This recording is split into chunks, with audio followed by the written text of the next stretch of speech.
મારું નામ દેસાઈ અશોકભાઈ જીવજીભાઈ, કેરાલુ, તાલુકો કેરાલુ, જિલ્લો મહેસાણા. અશોકભાઈ, તમે કેટલા વર્ષથી પશુપાલનનો વ્યવસાય કરી રહ્યા છો? હું 1995 થી આ ધંધો કરું છું. બરાબર છે. જ્યારે શરૂઆતમાં શરૂ કર્યું ત્યારે તમે કેટલા પશુ? મેં એક ગાયથી આ ધંધો શરૂ કરેલો છે. આજે મારી જોડે 70 ગાયો અને 7 ભેંસો છે અને 40 ગીર વાછરડીઓ છે. આપણે જે ગાય રહી એ મતલબ તમારે દૈનિક કેટલું દૂધ આપતી હશે? મારી જોડે દૈનિક 30 લીટર સુધીની ગાયો છે. એ કઈ બ્રીડની ગાયો છે? HF breed. બરાબર છે. અને એની જો આપણે હાલ બજારની કિંમત ગણીએ તો શું એવરેજ ચાલતી હોય? એની કિંમત 1,20,000 આજુબાજુની ગણાય.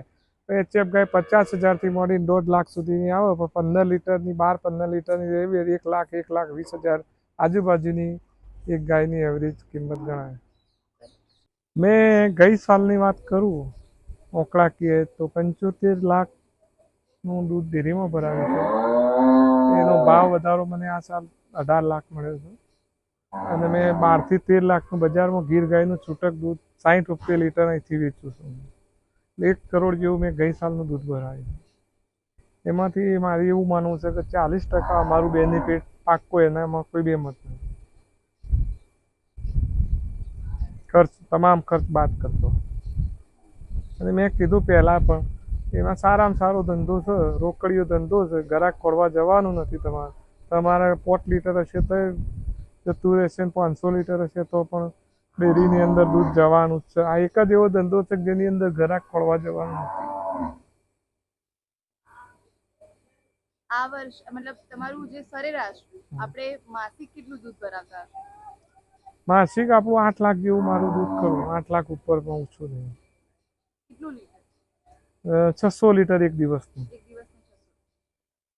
અને એની જે આપણે આવક રહીને એનો આપણો ખર્ચ ગણીએ તો કેટલું હશે બંને? ખર્ચ કાઢતા મેં કીધું કે મહિને 3 લાખ જેવી મારી બચત કરી. તો અશોકભાઈ, આપણે જે ખર્ચ રહ્યો એ કઈ રીતના હોય છે ગાયમાં? ખર્ચમાં એક તો પહેલા નંબરમાં ઘાસચારાનો ખર્ચ, પછી ખાણદાણનો ખર્ચ, મજૂરીનો ખર્ચ. બરાબર. અત્યારના સંજોગોમાં દૂધના ભાવ જોતો બધો ખર્ચ કાઢતો 40% આજુબાજુનું બેનિફિટ અમારી જોડે બેસે છે. અમારે એવું છે કે બધું ગણતરી કમ્પ્લીટ બધી ગણીને જ ઓફ સિઝનમાં ઘાસચારો ભરવાનો, પછી કઈ સિઝનમાં પશુને કયું ખવડાવવાનું, ઘરનો લીલો ઘાસચારો ઉગાડવાનો, એ બધું કાઢતા અમને 40% ઉપર બેનિફિટ આજની તારીખમાં બેસે છે. આપણે જે ઘાસચારો રહ્યો એ વધારે દૂધ આપતી હોય કાં તો સૌથી વધારે કિંમતની હોય ને, એમાં અલગથી કરીને 5 લાખનો ઘાસચારો થાય, પણ અમે ઓફ સિઝનમાં ડાઉન ભાવ હોય ત્યારે ભરી દઈએ છીએ, જેથી કરીને અમને એમાં વધારે બેનિફિટ થતું હોય છે.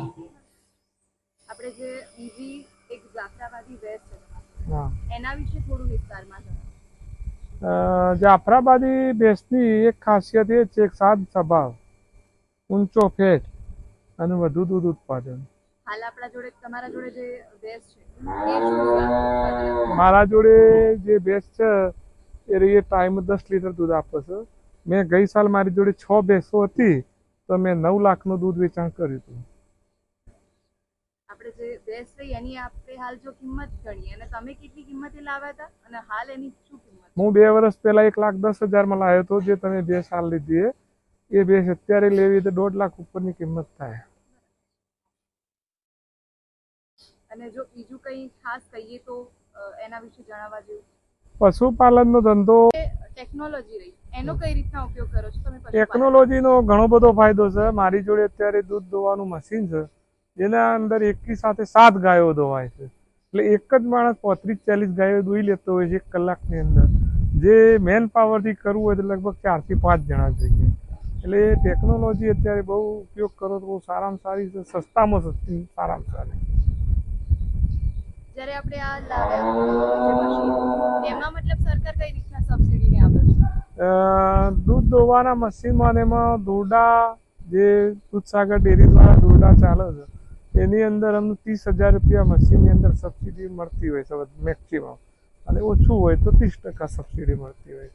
મારું જે મશીન છે 93 લાખનું હતું એ મને 93,000નું હતું એ મને 63,000માં પડેલું એ વખત. મારે 7 ગાય એકી અંગાથી દોવાઈ જતી હોય છે. આ મૂળ તમારી સમયની બચત થાય છે, સમયની અને મેન પાવરની બચત. બંને. અને જોઈએ ટેકનોલોજી એવું હું તો માનું છું. અત્યારે ઘણી બધી ટેકનોલોજી થઈ ગઈ છે. કોઈ મેં ધારો કે ચાપ કટર છે તો ફટાફટ તમારો ઘાસચારો છે એ કટિંગ થઈને નાખો તો ઘણા બધા એના પણ ફાયદા છે.